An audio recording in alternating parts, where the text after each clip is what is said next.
The term product-led growth has become a buzzword in the last few years. How do you build a product that grows from within, using its own features to acquire, activate, and retain customers instead of relying on a heavy sales-led strategy or traditional acquisition campaigns? This new norm has created a much-needed role in most startups, product marketers, who bridge the gap between product, marketing, and sales. I spoke to Tessa Pettman, Global Head of Product Marketing at TransferWise, to find out what are the differences between product marketing and traditional marketing, and what qualities she's looking for when hiring product marketers for her team. She also shared with me how they approach product growth at TransferWise, one of the most impressive fintech companies in the world. They were founded in 2011 and were recently valued at $5 billion with over 8 million active customers across the world. Here are some super interesting product insights from the kitchen.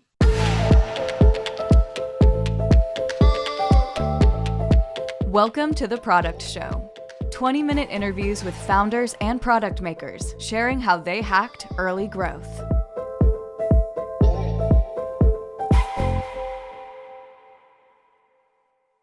Hi Tessa, welcome to the Product Show. Hi, nice to see you.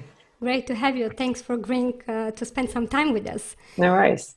Okay, so tell us a bit about your background. You are global head of product marketing at TransferWise. You previously held a similar role at Handy. Tell us about your journey so far. Yeah, sure. I've worked in consumer tech products for probably about 10 or 12 years now, all in marketing. But actually my very early career was in journalism and a little bit of public affairs. I worked in the European Parliament for a while and as a journalist in Argentina before I kind of transitioned into marketing roles and ended up in technology, which felt like obviously the best place to be. Great. Okay, so you've been in product marketing for over 5 years now. Can you tell us the difference between traditional marketing and product marketing? Mm-hmm. How has this field evolved over the years? Yeah. So I think, really the secret's in the name, isn't it? Really, for me, the biggest difference is how close you are to product. So, for example, at TransferWise, all of our product marketing managers are embedded in product teams. So they plan with them, they work with them every day. They're very closely working with the PMs all of the time, with designers, with UX research, with engineering. And I like to think that, our goal is to sort of sit in the Venn diagram of know your customer really, really well and know the product really, really well. And what that means is that we're able to position and message products really, really effectively to customers with the goal that whether it's a launch campaign or a ongoing adoption or it's messaging and product, whatever it may be, the idea is that we help every single customer understand the value that TransferWise offers and enables them to adopt all of the products that fit their use case. Okay, I see. So having said that, does it mean that you don't have a traditional marketing team, or do you have one? How does this work? Yeah. So TransferWise has a big performance marketing team, and product marketing works very closely with those guys. So essentially, we'll have performance teams that will include paid social, SEO, paid search, all your traditional acquisition teams, and product marketing at TransferWise anyway is a bit more closely aligned to product, but we work very closely with the marketing channel owners. So when it comes to a launch campaign, we're working side by side with them to make sure that we do the best job possible on all the marketing channels that we look after. Product marketing is an interesting animal. I've been speaking to brilliant product leads from all sorts of backgrounds, like data scientists, UX designers, engineers, business analysts. I guess the reason for that is that you require quite a broad spectrum of skills in order to be good at product management. You come from a communication background. You were a journalist, then you transitioned to marketing. Do you think this has helped you? And what do you think that your communication background brings to the table? Yeah, so I think, in the ideal world, your perfect PMM is this great balance between analytical, creative, and commercial. But generally speaking, everybody tends to skew one way or the other, and definitely being analytical and very comfortable with data is really, really important for this role. And every single person on my team is skilled on data analytics, will learn SQL if they don't have it already, can do HTML, can do various other things. To your point about, the strength of a communication background, I think for me, a really big part of this job is nailing customer messaging. So if you really, really care about language, then that's a huge benefit to doing that. I can't underestimate the power of great copy. Like, the difference between good and great can often come down to just really, really sharp copy and great messaging. So I do think that if you have a background, or at least strength in communication and written and verbal communication, it is definitely a benefit in those regards. Yeah, great copy sometimes could make all the difference, right? Fortunately, we have a fantastic copy team, so we work very closely with those guys. Great. Can you give us an example of a product-led marketing campaign you have done recently and some interesting findings? Yeah, so there's actually a very nice feature launch that we've done recently, which is around a money tracker. So one of the products that TransferWise offers is a money transfer product to send any amount of money from A to B around the world. And one of the things that we learned very early on is that, when you're sending money, there can be a degree of anxiety about, if and when it's going to get there. It's a bit like sending a valuable parcel with DHL. You kind of want to know if this is going to the other side of the world, where it is along the way. And so we built a money tracker to help solve that anxiety for customers, and it worked really well. The customers really loved it, and then more recently we had one of our product teams led by a fantastic PM called Undine who built a recipient money tracker. So the idea being that actually the person receiving the money would get just as much value and may have the same degree of anxiety about when they would receive what they were expecting. So we built this recipient money tracker that you could send via text message, WhatsApp, email, for the recipient to then track where the money was and when they could expect it. And having built that, we also realized that actually that's a really great opportunity to use it as an acquisition tool. Because by that point, you've already taught this prospective customer how they can get value out of TransferWise. They've already begun to understand that they can save money, up to 8 times cheaper than a bank by using TransferWise to send and receive funds around the world. And so we've been running experiments using the recipient money tracker as an acquisition tool, giving recipients an opportunity to sign up for TransferWise and try it out for themselves.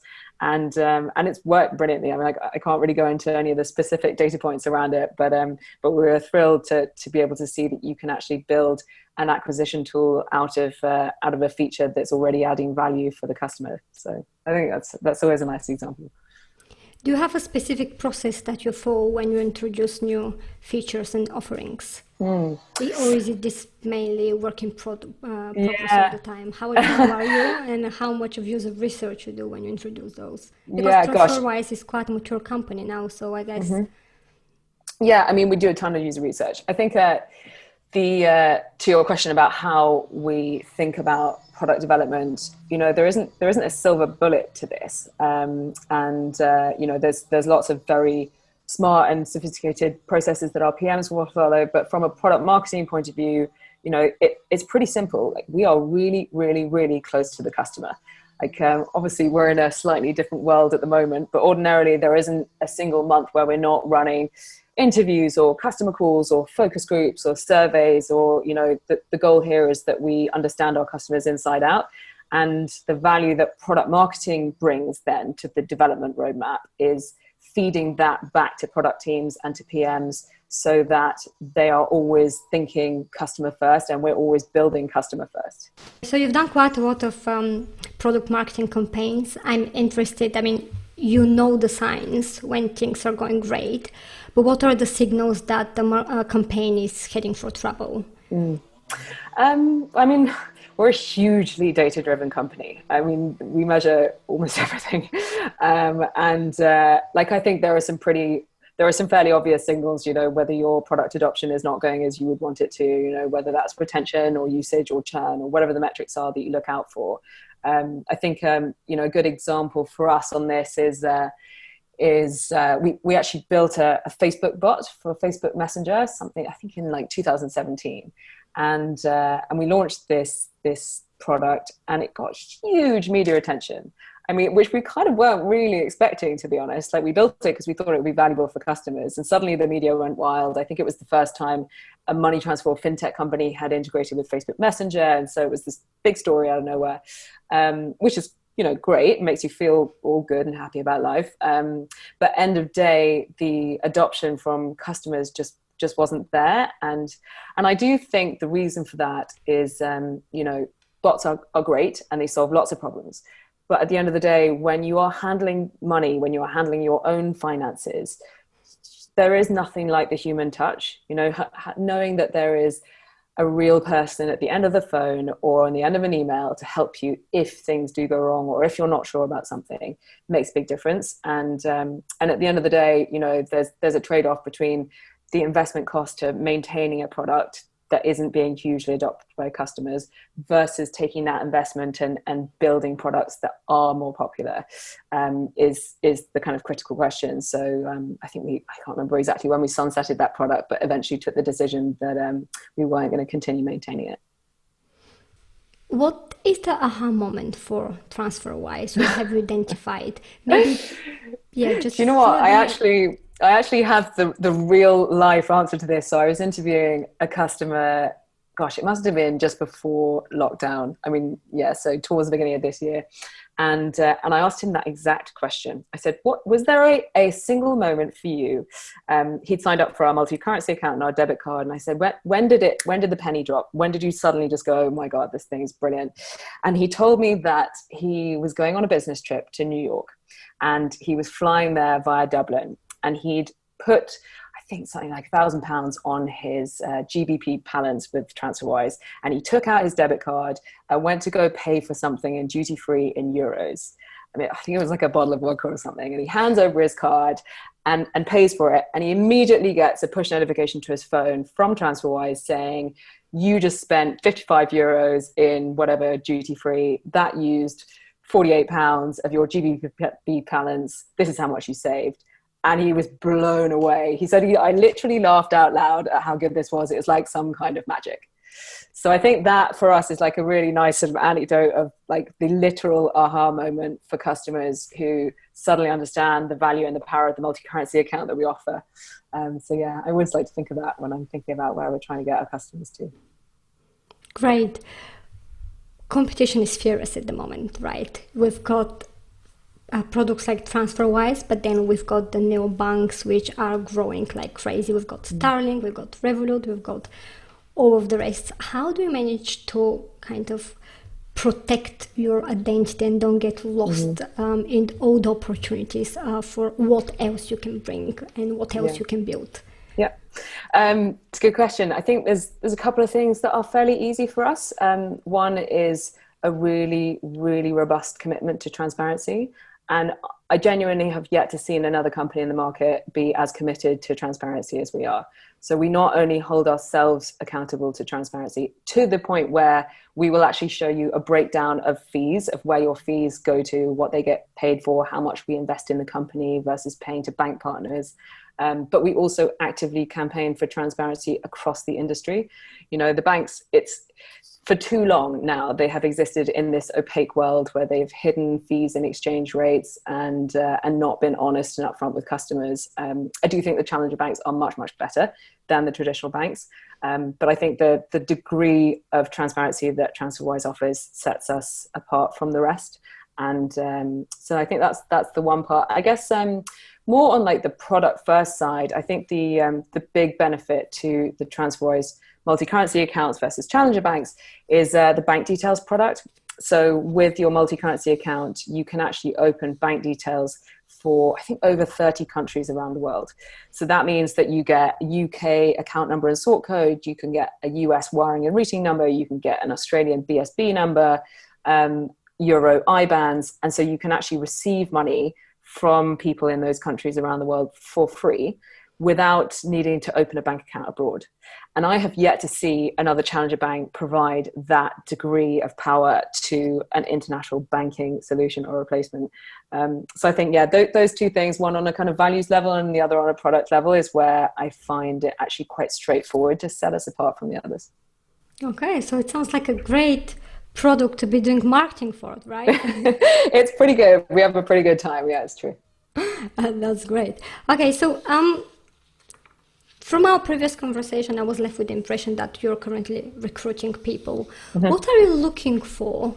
Like 3 main characteristics of a person when you're hiring them for your team? Yeah, good question. So obviously there's a huge list of like required skill sets, but I think in terms of characteristics, product marketing is a hugely cross-functional role, right? So the first thing they need to have is a really, really strong ability to collaborate. They need to be able to work comfortably with product, with senior leadership, with marketing, with design, with creatives, all sorts of different characters. So that for me is number one. The second is a high degree of customer empathy, like having a strong ability to talk to customers, to not be afraid to roll up your sleeves and call them or have a focus group or run interviews. Like that's critical. I can't have people on the team who just want to sit behind the scenes and do their own work. And the third thing I think is like it's quite an overused word, hustle, but you do need to have a bias for action and a degree of just drive to get stuff done. It's not always straightforward as a product marketing manager to kind of take other teams on the journey with you. So I think that is also a really important characteristic that I look for. What do you think is the secret to sustainable product growth? What do I think is the secret? Gosh. I mean, I think probably just never lose sight of the mission. You know, TransferWise has a really, really strong mission. We're a very mission-driven company, and that is money without borders. So making the ability to move money and convert money around the world instant, convenient, transparent, and eventually free. So I think in all of the product decisions that we do, in all of the company decisions that we do, in fact, we're always thinking like, how can we make this more transparent? How can we make this more convenient for customers? How can we make this cheaper for customers? And those values and that attachment to the mission really drives everything we do. How do you think that the consumer has changed in the last few years in terms of money management? Because we have so many options now, and money transfers are getting easier and easier. I think consumers are a lot more savvy now. Like there are so many different fintech products in the market, particularly in the UK. Like some of the other international markets that we're in around the world is less crowded. But I talk to a lot of customers from markets that we're in globally, and certainly in the UK, you know, people are very savvy. They are often using different products for different things. So they often use more than one challenger bank, but for slightly different purposes. And some people are really happy to do that, to chop and change, to dance between things, to use things for different purposes. And then you get a whole nother type of customer who just wants everything streamlined in one place. And there are definitely products out there that are attempting to do just that. And indeed, we see with our business products, for example, more and more of our bigger business customers starting to use TransferWise for all of their international business banking rather than just for one-off international payments. And I mean, part of that is due to some product releases that we did recently around adding multi-user access. So we went from being like a great tool for small and medium-sized businesses with small teams to being something that a business of any size could actually use and save money with. So we now have big businesses who are using TransferWise for their currency accounts, for making payments overseas for staff, for payroll, for treasury, for connecting their zero accounting tools and other stuff. You know, it's actually got to a place where it's now a hugely, hugely powerful tool that saves money for businesses of all sizes, which is pretty cool. I remember a few years ago when I had to open a US dollars account in HSBC. I bet that was a nightmare. It took me a month. Yeah, I'm not surprised. And I couldn't believe it back then. It was probably 5 or 6 years ago. Mm-hmm. So I can imagine that in 2020, that is not possible anymore. No one would be bothered to spend that much time and energy on something that should be so simple. Exactly. I mean, depending on your level of verification, we could do that within a day. Brilliant. I mean, yeah, I don't want to make any promises, but I reckon it's possible you could do that in an hour with TransferWise. What do you think is the biggest challenge for the industry now in 2020? Gosh, I mean, I think that it's very crowded right now. So there is going to be some consolidation. It'll be very interesting to watch the next few years to see what format and shape that takes place, whether there's aggressive acquisitions, whether there is consolidation in the market in a different way. So I think there's going to be, certainly in the more crowded market, it's going to be a bit of a fight. And it's going to be a fight for customer attention. It's going to be a fight that will be maybe focused on pricing, but also on like convenience and trust. At the end of the day, we are asking customers to trust us with their money. So, there are lots of very shiny, exciting new startup brands and challenger banks that are promising everything. But will the customer trust them? Will the customer trust them to get their salary paid into them? Will the customer trust them to offer them, solid interest rates, but also actually make sure that they're protected if things, go wrong? So I think that TransferWise has done a very, very good job of building trust with 8 million customers. And we have not done that by, firing out shiny bells and whistles at all times. We've done it by building a really, really robust product, and one that customers can trust us to look after their money and their future with for the long term. Have you ever done a small UX improvement or a tweak that had a disproportionately high value on the product, considering the effort it required? Did you ever have such a small tweak that turned into a big win? Yeah, I think a nice example of this for us, so I explained to you a little earlier, the bank details product that exists within our multi-currency accounts that enable you to receive money from around the world for free in different currencies. And we actually realized fairly quickly that, particularly for consumer users, it's quite a hard product for them to understand, because it's not common language. It's not something that exists in any other bank account in the world. This idea that you could have multiple sets of bank details that enable you to bank in different countries is kind of unique and unheard of. And so we realized that customers were having a problem figuring out, A, how to find these, and B, where to use them. So we originally had bank details as part of your currency balances. So you would open your GBP balance and see your bank details. You'd open your Euro balance and see your Euro IBAN, etc. And so we ran a bunch of user research and tested some prototypes around a change to that UI. And by moving bank details into a separate section in the app under account settings, we found that discoverability changed immediately. People really suddenly understood and were better educated about what these were and how to use them.